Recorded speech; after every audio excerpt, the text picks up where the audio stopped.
Friends, welcome to Nano Knowledge. आज हम लोग 30 जुलाई के द हिंदू के एडिटोरियल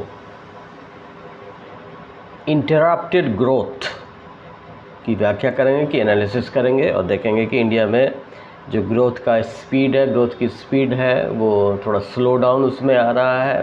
वर्ल्ड वाइड रिसेशन है, ग्लोबल रिसेशन है, कंट्री में रिसेशन है, कुछ मानसून रीजन है। तो आइए इस पे चर्चा करते हैं। तो हेडिंग है इस एडिटोरियल का हेडिंग है इस एडिटोरियल का इंटरप्टेड ग्रोथ, मतलब बाधित है जो ग्रोथ है, बाधित वृद्धि है, मतलब रुक गई है, थोड़ी सी धीरे हो गई है, धीमी हो गई है। सब हेडिंग है इसका कि industrial growth is still tied to government spend on infrastructure. अब ये कह रहा है कि अब इंडस्ट्रियल ग्रोथ जो है वो अभी भी सरकार के जो बुनियादी ढांचे हैं उस पर जो खर्च होते हैं उसी पे निर्भर है। तो ये ऐसा एक्चुअली होना नहीं चाहिए, होना बिल्कुल इसलिए नहीं चाहिए कि देश का जो ग्रोथ है वो सरकार के खर्चे, industrial, private sector, government sector, सभी के ग्रोथ या डिक्लाइन से रिलेटेड होना चाहिए, ना कि सिर्फ इंडस्ट्रियल ग्रोथ जो है वो गवर्नमेंट के इंफ्रास्ट्रक्चर से रिलेटेड ग्रोथ से ही उसको जोड़ा जाना चाहिए। ये कोई किसी देश के विकास के लिए अच्छी बात नहीं है।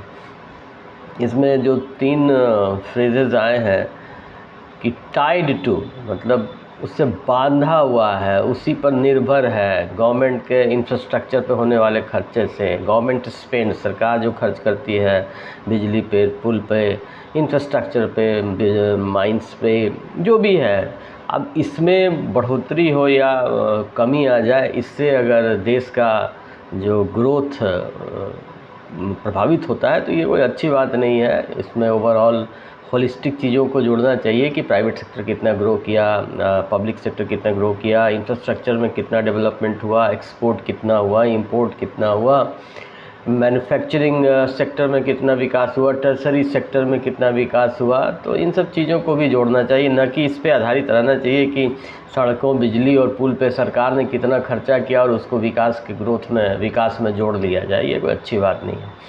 तो फर्स्ट लाइन जो है इस एडिटोरियल का, the index of industrial production IIP, the Nations monthly barometer of goods output revealed a 10-month low growth rate in June at 1.5%, largely due to sharp contraction in activities,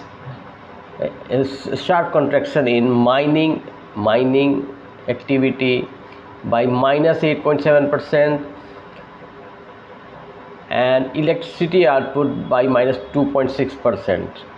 अब इसमें ये बता रहा है कि इंडस्ट्रियल उत्पादन, जो औद्योगिक उत्पादन सूचकांक जो है, उसमें जो माल उत्पादन का जो मासिक सूचक है, इसमें इंटरेस्टिंग चीज़ है कि जो कंपेयर किया जाता है, ये देखिए कि ये जून 2025, मतलब जून जो है ये देखिए 2025 की तुलना जून के 2024 से की जाएगी, जून के 2024 से की जाएगी। तो उसमें दिखा रहा है कि 2024 जून में जो 10.3% जो ग्रोथ था उसमें घटोतरी हुई है, कमी आई है, -8.7।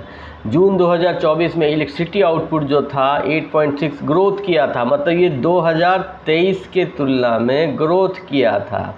लेकिन 2024 की तुलना में अगर 2025 के जून से किया जाए तो -2.6% इलेक्ट्रिसिटी में घटोतरी आई आउटपुट में, और माइनिंग के जो एक्टिविटीज़ है उसमें 8.7% घटा है।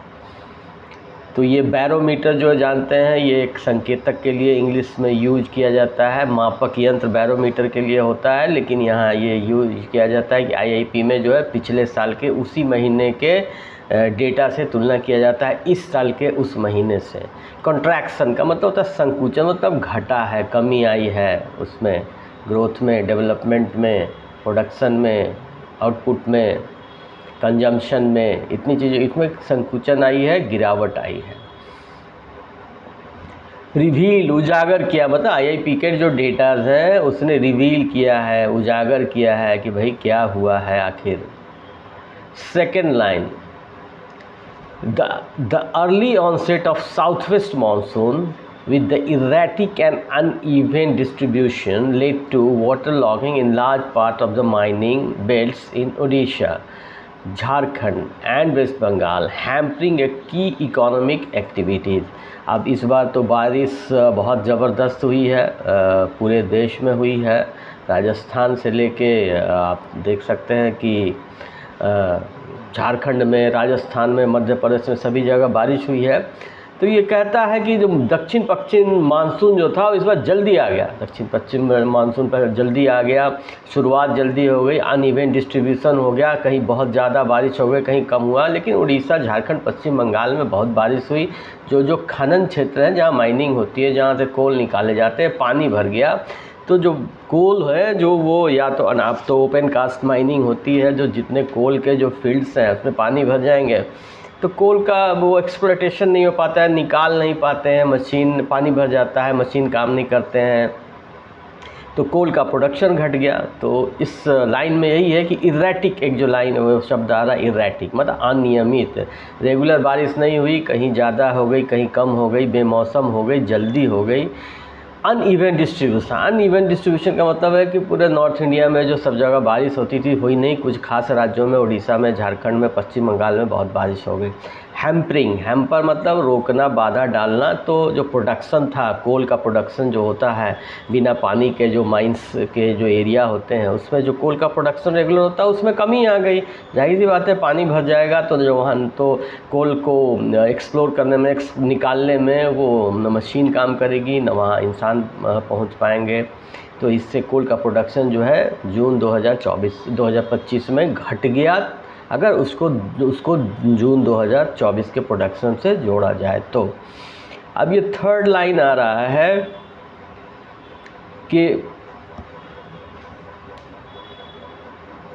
Ranchi's regional meteorological office has said that Jharkhand recorded 504.8 mm against a normal of 307 mm between June 1 and July 12, but 5 districts were categorized as rain deficient. ये बता रहा है कि रांची के क्षेत्रीय मौसम विभाग ने ये बताया कि झारखंड में जो जून और 1 जून से 12 जुलाई तक जो बारिश हुई थी वो सामान्य जो 307 mm होती है उससे बहुत ज़्यादा हुई, 504 mm के पास बारिश हो गई, मतलब ऑलमोस्ट 1.75 करीब से, उससे भी ज़्यादा हो गई, 2 गुना के पास हो गई, समझ लीजिए। और ये इसके बावजूद झारखंड में जो 24 ज़िले हैं, झारखंड में 24 डिस्ट्रिक्ट्स हैं, उसमें 5 ज़िलों में वर्षा की कमी हो गई, मतलब ड्रॉट हो गया। तो ये अनइवन डिस्ट्रीब्यूशन ऑफ रेन हुआ झारखंड में। लेकिन उन एरियाज़ में बहुत बारिश हुई जहाँ कोल को निकाला जाता है। जो झारखंड का जो नॉर्थ ईस्ट पार्ट है, जो धनबाद हो गया या हजारीबाग हो गया, दुमका हो गया, जिस उधर जो कोल फील्ड्स हैं उधर से जो कोयले निकलते हैं उसमें कमी आई। तो मेट्रोलॉजिकल, मौसम संबंधी चीज़ें होती हैं, मेट्रोलॉजिकल डिपार्टमेंट हुआ। कैटेगराइज मतलब इसको वर्गीकृत किया जा सकता है, विभिन्न भागों में बांट के समझने के लिए जो पता है कैटेगराइजेशन। रेन डिफिशिएंट, वर्षा की कमी वाले क्षेत्र, जहाँ वर्षा की कमी हो गई उसको रेन डिफिशिएंट बोला जाता है। डेफिसिट हो गया तो वो कमी हो गई। ये फोर्थ लाइन इसका आ रहा है कि the resultant damage to the power distribution infrastructure and disruption of supply chain may have contributed to the sluggish growth of industrial output at 3.9% in June up to 3.5% a year ago। तो जाहिर सी बात है कि जब कोल नहीं आया तो जो थर्मल पावर प्लांट्स हैं उसको कोयला नहीं मिला। थर्मल पावर प्लांट्स जो हैं, कोयला जब नहीं मिला तो बिजली के उत्पादन में कमी आई। बिजली के उत्पादन में कमी आई तो इंडस्ट्रीज़ को कम बिजली मिली।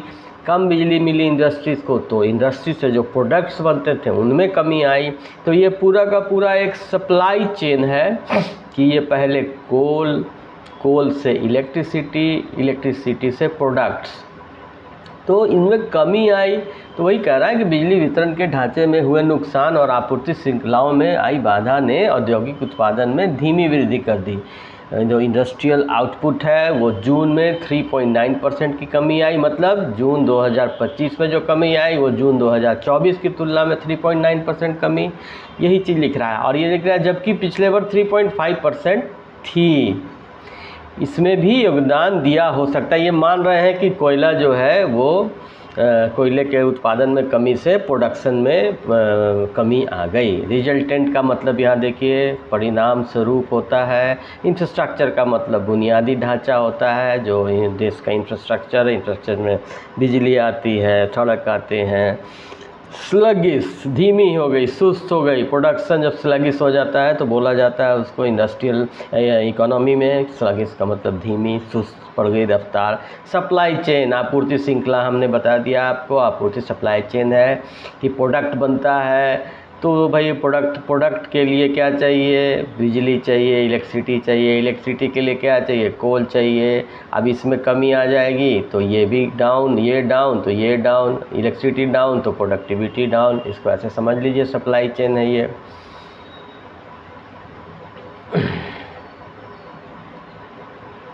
तो फिफ्थ लाइन है in the turn this in turn likely to have led to subdued power demand। इससे संभवतः बिजली की मांग में कमी आई है। दबी हुई घटी हुई बिजली की मांग शायद इसका कारण बनी हो। अब लेखक यहाँ खुद ही कह रहा है कि एक तो कोयले के प्रोडक्शन से हो सकता है कि शायद बिजली कम हुई हो, दूसरा ये भी कह रहा है कि ऐसा लग रहा है कि मार्केट में पैसे नहीं है, थोड़ी मंदी आ गई है, लोगों के बीच डिमांड कम हो गया है, तो अब कोई ख़रीदार नहीं बचा तो प्रोडक्ट बनाकर क्या होगा। तो ये कह रहे हैं कि सबड्यूड पावर डिमांड, दबे या घटी हुई बिजली की मांग।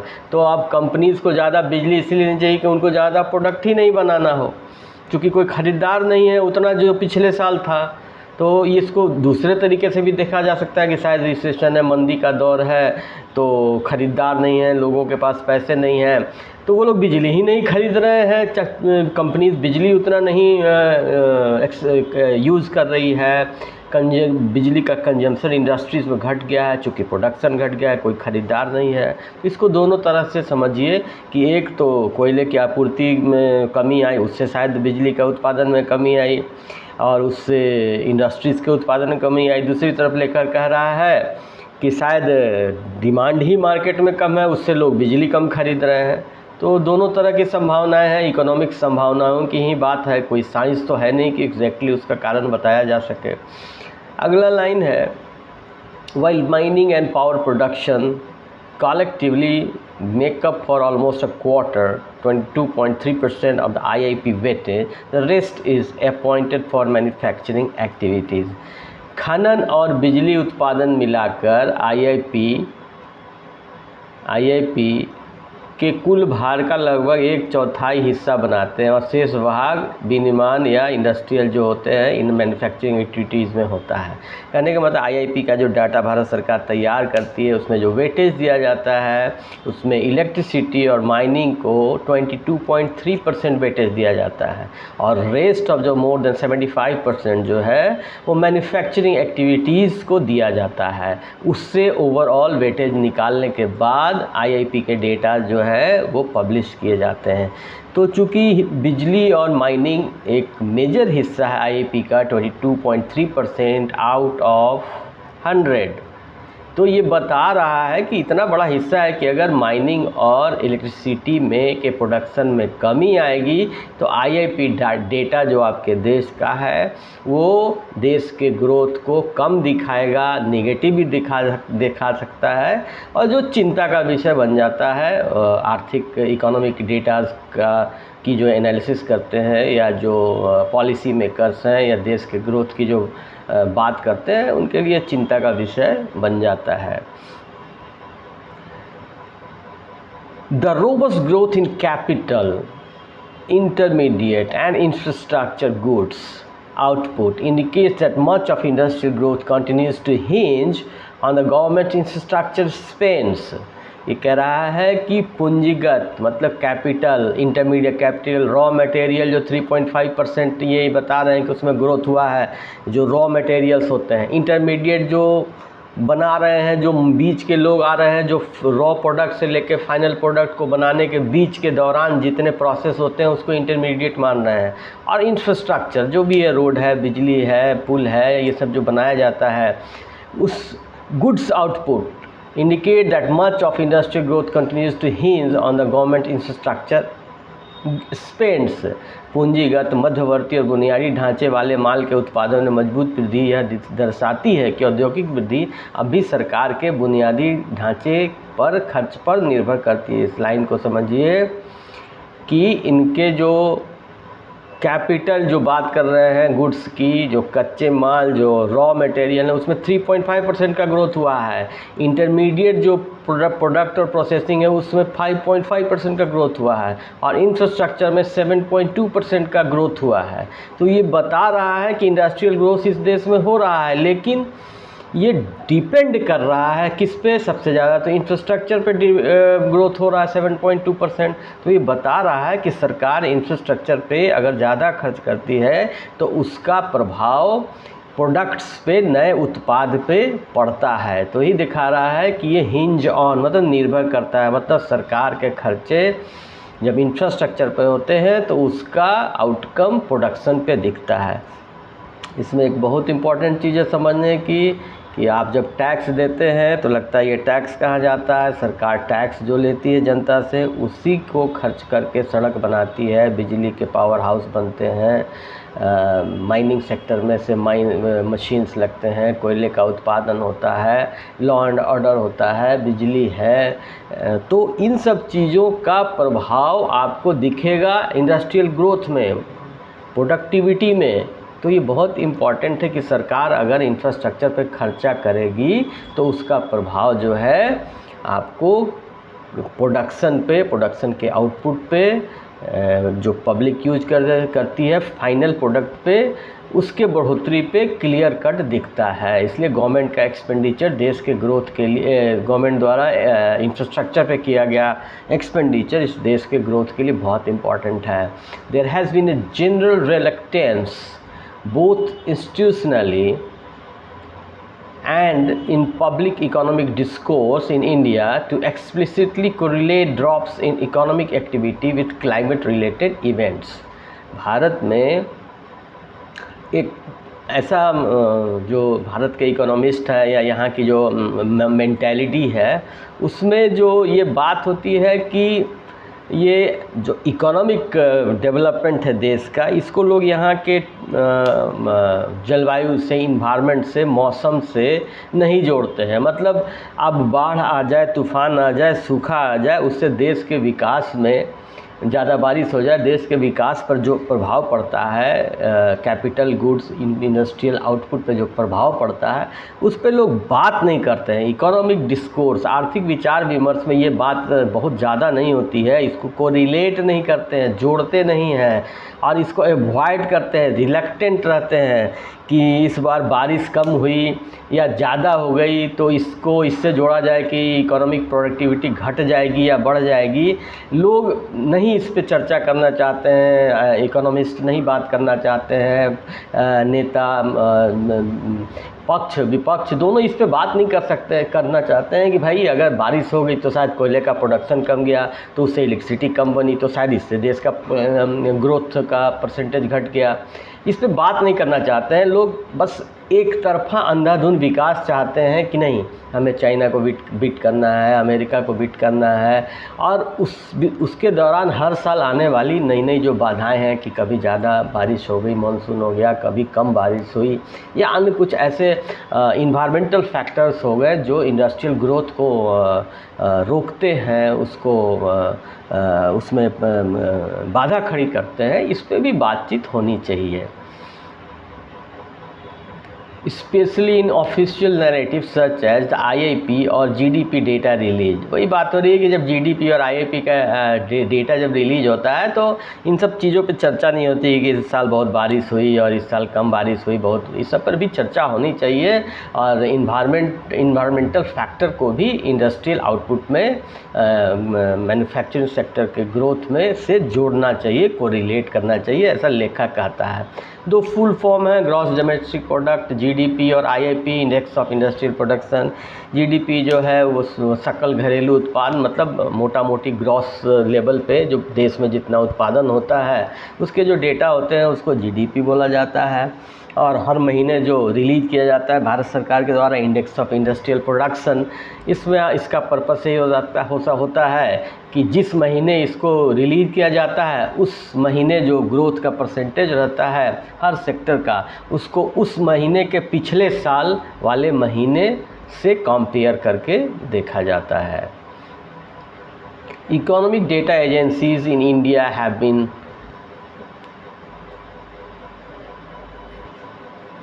slow to integrate climate risk framework into routine macroeconomic reporting। लेखक वही कह रहे हैं कि भारत की आर्थिक आंकड़े एजेंसियां नियमित व्यापक आर्थिक रिपोर्टिंग में जलवायु जोखिम ढांचों को शामिल करने में धीमी रही है। इनको इंटीग्रेट करना चाहिए। जो भी डेटा रिलीज करते हैं तो क्लाइमेट रिस्क जो है, चूँकि देश में जो 3 सेक्टर में बांटा जाए, प्राइमरी, सेकेंडरी, टर्शियरी, तो जो प्राइमरी सेक्टर है कृषि जो है कई चीज़ों का रॉ मटेरियल है मैन्युफैक्चरिंग सेक्टर के लिए, सेकेंडरी सेक्टर के लिए। तो अगर कच्चा माल ही नहीं होगा, अनाज नहीं पैदा लेंगे, ऐसे बहुत सारे कॉटन पैदा नहीं लेगा, बहुत सारे ऐसे चीज़ हैं जो अगर मानसून से प्रभावित होते हैं। देश में ज़्यादा अभी भी कृषि जो है बहुत ज़्यादा अभी तक मानसून पर ही डिपेंडेंट है। तो मानसून गड़बड़ा जाने से या बाढ़ आ जाए या सूखा, तो उससे मैन्युफैक्चरिंग सेक्टर के रॉ मटेरियल मिलने में दिक्कत होते हैं। तो भारत की आर्थिक एजेंसियों को जो है वो क्लाइमेट रिस्क जो है उसको इंडिया के ग्रोथ से जोड़ना चाहिए, इंटीग्रेट करना चाहिए। कि भाई मौसम अच्छा रहेगा तो अच्छा प्रोडक्शन होगा, मैन्युफैक्चरिंग सेक्टर में भी, एग्रीकल्चर सेक्टर में भी। मौसम ख़राब हुआ, कुछ गड़बड़ी हो गई तो दोनों पर प्रभाव पड़ेगा। तो मैक्रो इकोनॉमिक का मतलब होता है व्यापक, माइक्रो इकोनॉमिक होता है कंसेप्ट लेवल पे समझने का, मैक्रो इकोनॉमिक है कि मोटा मोटी जो इंडस्ट्री देश के इकोनॉमिक्स से रिलेटेड जो बातें होती हैं, तो वो मैक्रो इकोनॉमिक रिपोर्टिंग है कि जो देश के आर्थिक स्थिति से संबंधित जो डेटा रिलीज किया जाता है, जो रिपोर्टिंग होती हैं, तो उससे रिलेटेड चीज़ों को जोड़ना चाहिए इकोनॉमिस्ट लोगों को देश के, कि भाई मानसून का देश के अर्थव्यवस्था में बारिश से, तूफान से, बाढ़ से बहुत प्रभाव पड़ता है। Unlike institutions such as European Central Bank or Bank of England, which have begun mapping climate risk to output and financial stability, वही बात कर रहा है लेखक कि यूरोप में यूरोपीय सेंट्रल बैंक है, बैंक ऑफ इंग्लैंड है, ऐसे जो इंस्टीट्यूट्स हैं वो जो हैं वो जलवायु जोखिम का मतलब हुआ कि जो क्लाइमेट रिस्क है उसको जोड़ते हैं फाइनेंशियल स्टेबिलिटी से, कि भाई किसी कंट्री की फाइनेंशियल स्टेबिलिटी जो है, वित्तीय स्थिरता जो है वो क्लाइमेट से प्रभावित होती है। अगर क्लाइमेटिक रिस्क जो होता है, क्लाइमेट रिस्क अगर रिस्क होगा तो इकोनॉमिक आउटपुट में दिक्कत होगा, तो किसी कंट्री की फाइनेंशियल स्टेबिलिटी गड़बड़ा सकती है। ऊंच नीच, उतार चढ़ाव संभव है देश के ग्रोथ में। True climate attribution is complex. Linking a specific event such as waterlogging in a coal mine to broader climate change involves scientific rigor and probabilistic modeling. कह रहा है कि बात सही है कि जलवायु के कारण घटनाओं को जोड़ना जटिल है। जैसे कोयला खदान में जल भराव को व्यापक जलवायु परिवर्तन से जोड़ने के लिए वैज्ञानिक कठोरता और संभावनात्मक मॉडलिंग की आवश्यकता होती है। कह रहा है कि it's not very easy, it's really very tough task and you have got to get a lot of datas for many years of past experience। कहने का मतलब है कि बहुत सारे डेटा चाहिए, कि आपको 50 साल का डेटा चाहिए कि भाई ये, और प्रॉपर डेटा चाहिए कि भाई इस साल कोल माइंस में पानी लग गया तो कोयला का प्रोडक्शन घट गया तो उससे इंडस्ट्रियल आउटपुट जो है वो उसमें कमी आ गई। ऐसे डेटा बहुत कलेक्ट करके तब आप फाइनल एक मॉडल तैयार कर सकते हैं कि अगले साल एक प्रोबेबिलिस्टिक मॉडलिंग तैयार कर सकते हैं कि अगले साल अगर फिर मानसून गड़बड़ाएगा, ज़्यादा बारिश होगी तो कैसे कोल के प्रोडक्शन में कमी आएगी, कम बारिश होगी तो कैसे कोल के प्रोडक्शन में कमी आएगी या बढ़ोतरी होगी, उससे मैन्युफैक्चरिंग सेक्टर पे क्या प्रभाव पड़ेगा, देश के जीडीपी पे क्या प्रभाव पड़ेगा। ये एक साइंटिफिक रिगर है, बहुत सारे डेटा का एनालिसिस करना होगा इन और मौसम से संबंधित चीज़ों को इकोनॉमिक डेवलपमेंट से जोड़ने के लिए, इसको जोड़ने के लिए बहुत रोबस्ट डेटा तैयार करना पड़ेगा, ऐसा लेखक का मानना है।